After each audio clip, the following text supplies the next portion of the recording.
Good evening all nursing aspirants. मैं आशा शर्मा आपका एक बार फिर से स्वागत करती हूँ नर्सिंग कॉम्पिटिटिव एग्ज़ाम गाइड से। और आई होप आप सब अच्छे होंगे, पढ़ रहे होंगे और बढ़ रहे होंगे अपने गोल की तरफ। आज का जो वीडियो है वो एक छोटा सा इंस्पायरेशनल वीडियो है, छोटा सा मोटिवेशनल वीडियो है जो कि मेरी लाइफ जर्नी से इंस्पायर्ड है।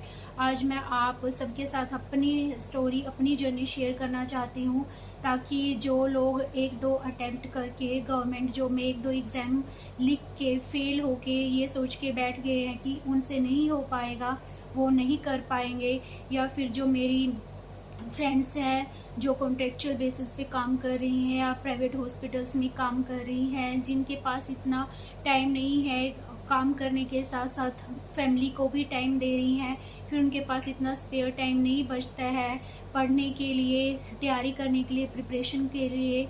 जो लोग अब गिव अप कर चुके हैं कि आगे से हम कोई एग्ज़ाम नहीं देंगे, और अगर एग्ज़ाम देने भी जाती हैं तो बिना किसी प्रिपरेशन के, बिना किसी तैयारी के जाती हैं कि जो होगा वो देखा जाएगा। तो उन सब के लिए मैंने आज का ये वीडियो बनाया है। छोटा सा वीडियो है, छोटा सा इंस्पायरेशनल वीडियो है। अगर आपको ये वीडियो पसंद आए, मेरी बातें आपको अच्छी लगे, तो प्लीज़ इस चैनल को लाइक, सब्सक्राइब, शेयर और कमेंट ज़रूर कीजिएगा। तो मेरी जर्नी 2011 से स्टार्ट होती है, जब मैंने जीएनएम पास करी थी। तो जीएनएम पास करने के बाद ऐसा हमारे दिमाग में होता तो है कि हमें गवर्नमेंट जॉब लेनी है, और हम रैंडमली गाय बगाए वैकेंसीज़ भी भरते रहते हैं। उस टाइम तो हरियाणा में इंटरव्यू होते थे, रिटन एग्ज़ाम हालांकि नहीं होते थे। तो जो भी कॉन्ट्रेक्चुअल्स वैकेंसी निकलती हैं हम भरने चले जाते थे वैकेंसीज़, इंटरव्यू दे के आ जाते थे। कुछ क्लियर नहीं होता था तो जाते थे, आ जाते थे। प्राइवेट हॉस्पिटल हमने ज्वाइन कर रखा था प्राइवेट प्रैक्टिस के लिए, ताकि क्लिनिकल थोड़ा सा हो जाए हमारा, तो उसके लिए हमने प्राइवेट हॉस्पिटल ज्वाइन कर रखा था। ऐसे ही टाइम निकल रहा था, हम क्लियर नहीं थे कि हमें करना क्या है। बस ये था कि हाँ गवर्नमेंट जॉब चाहिए, उसके लिए क्या करना है क्या नहीं, ये कुछ भी क्लियर नहीं था। क्योंकि जो बड़े इंस्टीट्यूट्स हैं, प्रीमियर इंस्टीट्यूट्स हैं, जैसे PGI-MER Chandigarh, PGI-MS Rohtak, GMCH 32, GMSH 16 और एम्स, ये सब क्वालिफाइड और ट्रेंड स्टाफ मांगते हैं। उसके लिए आपको एंट्रेंस एग्ज़ाम देना पड़ता है, एंट्रेंस एग्ज़ाम में अच्छे से स्कोर करना पड़ता है, तभी आप क्वालिफाई कर पाते हैं एग्ज़ाम। तो ऐसा हमें कुछ था नहीं कि कोई स्टडी मटेरियल हम रेफ़र करें। तो ऐसे ही 2011 में हमने एम्स की वैकेंसी निकली हुई थी, एक दूसरे की देखा देखी हमने एम्स की वैकेंसीज़ भर दी।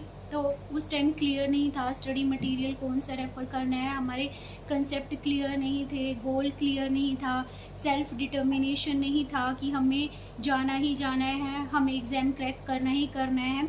तो ऐसे ही अपनी पुरानी बुक्स पढ़ते रहते थे, कोई गाइडेंस नहीं था कि क्या करना है। एग्ज़ाम देने के लिए चले गए। उस टाइम पे रिटन एग्ज़ाम होता था प्लस इंटरव्यू होता था, अब तो इंटरव्यू नहीं होता है। और एम्स की ब्रांचेस भी ऑल इंडिया में खुली है, तब वहाँ पे सिर्फ एक ही एम्स होता था दिल्ली में, तो उसकी वैकेंसीज़ निकलती थी। DSSB की अलग से वैकेंसीज़ निकलती थी। तो हम चले गए ऐसे ही एग्ज़ाम देने के लिए। तो वहाँ पे एग्ज़ामिनेशन हॉल में बैठे, क्वेश्चन पेपर देखा तो ऐसे लगा कि सब कुछ आउट ऑफ सिलेबस आ गया है, क्योंकि हम कुछ करके नहीं गए थे, कुछ पढ़ के नहीं गए थे। तो बिना पढ़े, बिना कुछ किए तो हमें ऐसा ही लगेगा कि आउट ऑफ सिलेबस आ गया एग्ज़ाम दे के आ गए, भूल भाल गए कि कोई एग्ज़ाम देने गए थे, एग्ज़ाम दिया भी है, सब ऐसे ही चलता रहा रूटीन।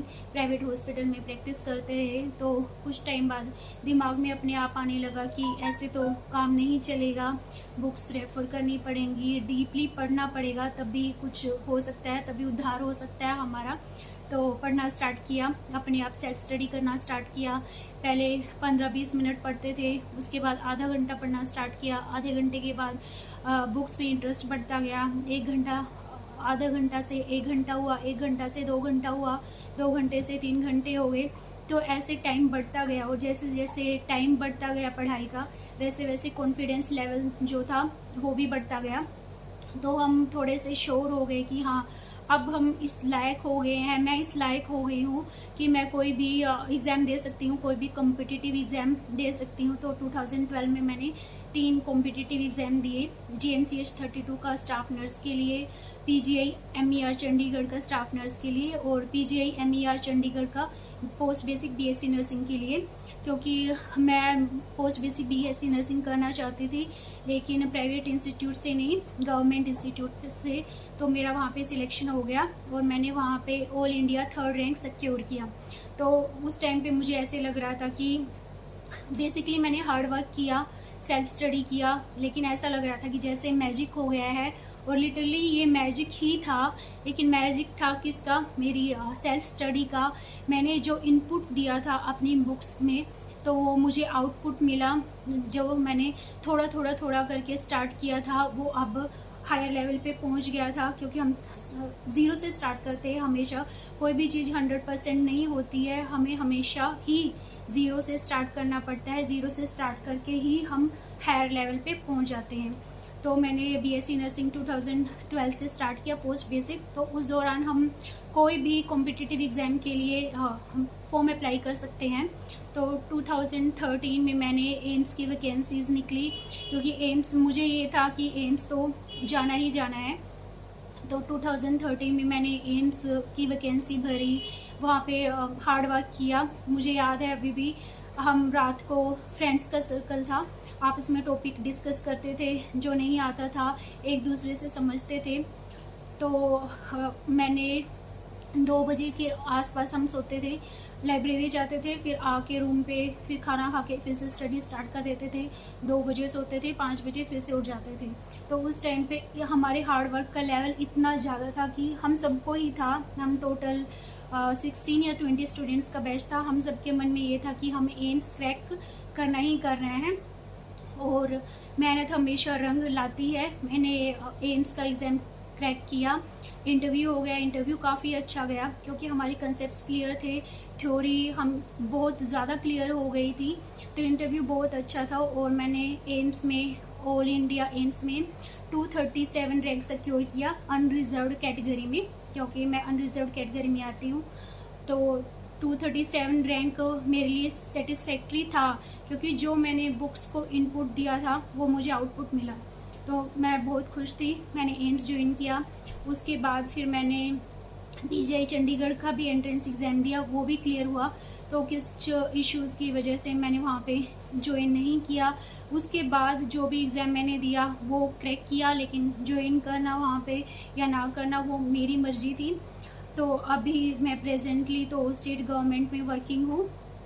ये इतनी बड़ी स्टोरी आपको सुनाने का मेरा मकसद ये है कि बिना हार्ड वर्क और बिना सेल्फ डिटर्मिनेशन के कुछ नहीं हो सकता है। अगर आप सोचते हैं कि कोई आपको मैजिक ट्रिक बताएगा, कोई भी एग्ज़ाम क्लियर करने की रेक्टिफिकेशन बताएगा, तो ये सारी चीज़ें सिर्फ ये हो ही नहीं सकता है, क्योंकि आपको हमेशा हार्ड वर्क करना पड़ता है।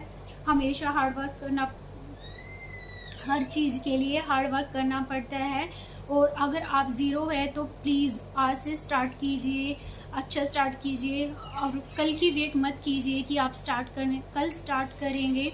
अगर आपको कुछ बनना है लाइफ में, कुछ करना है, तो स्टार्ट नाउ। और सक्सेस, अगर आप हार्ड वर्क करते हो तो सक्सेस तो कहीं दूर जा ही नहीं सकती, सक्सेस हमेशा आपकी ही है। तो इस विश के साथ कि आप थोड़ा बहुत भी इंस्पायर हुए होंगे मेरी स्टोरी से, मोटिवेट हुए होंगे, मैं ये वीडियो अभी क्लोज़ करती हूँ। और आप सभी लोगों से एक बार फिर से रिक्वेस्ट है कि चैनल को लाइक, सब्सक्राइब और शेयर ज़रूर कीजिएगा।